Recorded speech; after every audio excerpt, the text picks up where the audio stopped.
Congratulations, man. You made it. You officially made it to day 14 of your 14-day growth challenge. We have covered a ton of ground in the past 2 weeks. My prayer and my hope for you is that you have truly become empowered, equipped, and engaged in a way that has set your course on an entirely new direction. Phase 2, getting a plan, officially comes to a close with today's training. So today, we unpack the value of reassessing our current reality, and then it's time to move into phase 3, which is get going. So let's go.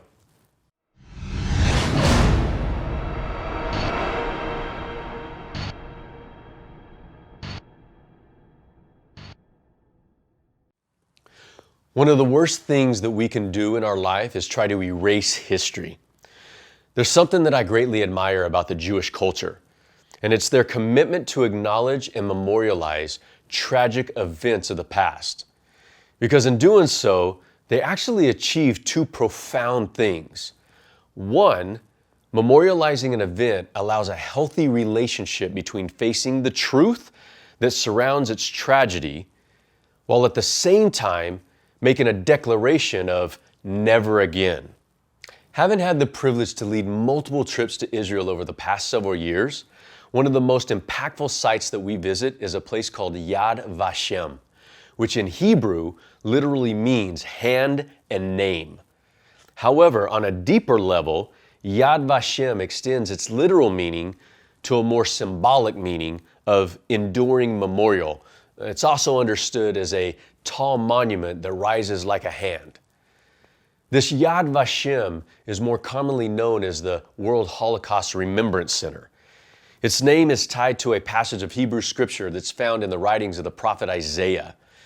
Isaiah once wrote, as a messenger of God, he said, "To them I will give in my house and within my walls a memorial, and a name that is better than that of sons and daughters.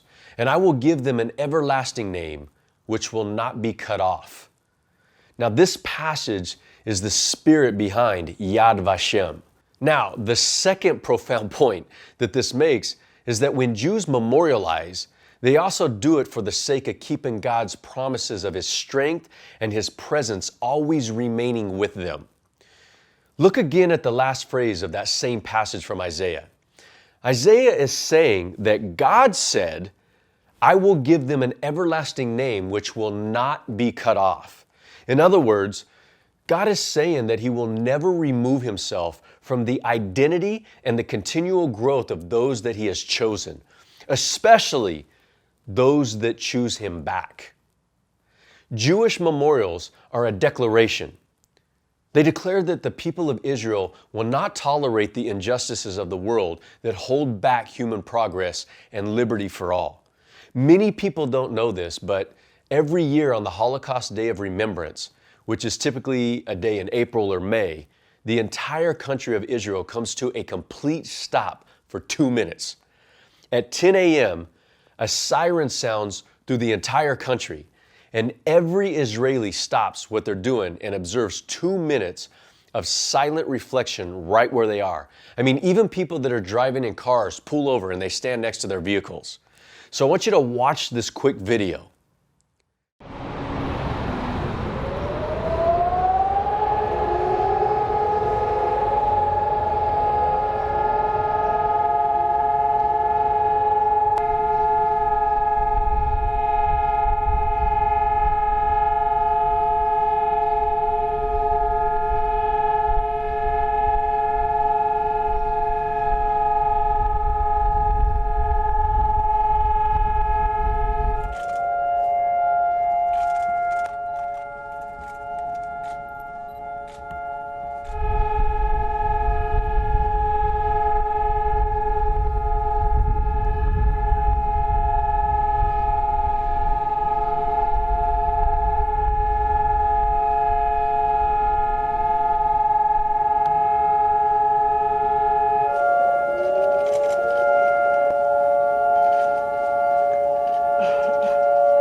That is powerful.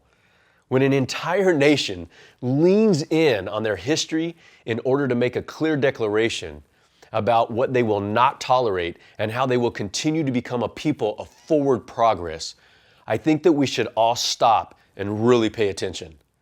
This brief story of the way that Jewish people memorialize the past is a key principle as to why there is a 4-pillar assessment every 30 days within the Men of Growth playbook. Just as the Holocaust Remembrance Day is a way of saying never again, and I have strength in your promises, the 4-pillar assessment is a way of looking at your own personal history in order to continually declare what we will not tolerate in our own lives and how we will continue to grow. Just as after-action reviews and deep dive reflections build the muscle of effective response focus, the 4-pillar assessments, they allow you to always be evaluating your current reality and then compare it with where you say you want to be. I'm excited for you, man. This is it. This is officially time to start living in phase 3, which is get going. So now, dive in to your last challenge. I look forward to traveling your new journey with you as a fellow member of the Men of Growth Power Alliance. Remember, if you're not growing, you're dying. I'll see you on the other side, man. Godspeed, my friend.